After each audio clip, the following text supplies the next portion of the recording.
तो कैसे हैं आप लोग?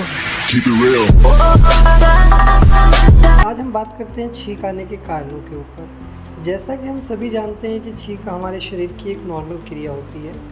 कुछ लोग इसे शुभ मानते हैं तो कुछ लोग इसे अशुभ मानते हैं। कई लोग ये भी मानते हैं कि एक बार छींक आना शुभ होता है और 2 बार छींक आना अशुभ होता है, जबकि ये सरासर गलत है। लेकिन इसका शुभ और अशुभ से कोई लेना देना नहीं होता है। इसका असली और साइंटिफिक कारण आज हम आपको बताते हैं।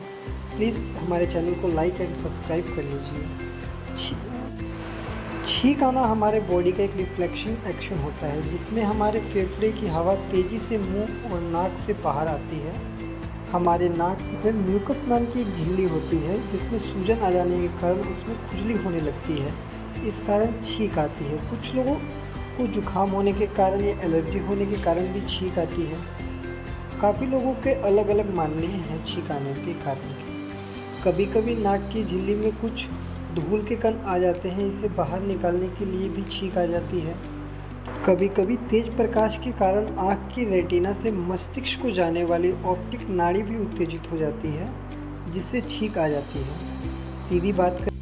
सीधी बात करें तो नाक के म्यूकस झिल्ली में धूल के कण आ जाने से उसे बाहर निकालने के लिए एक तेज हवा के साथ बाहर निकलने को छींक कहते हैं। क्या आप जानते हैं कि छींक के साथ जो हवा निकलती है उसका वेग लगभग 160 किलोमीटर प्रति घंटा होता है।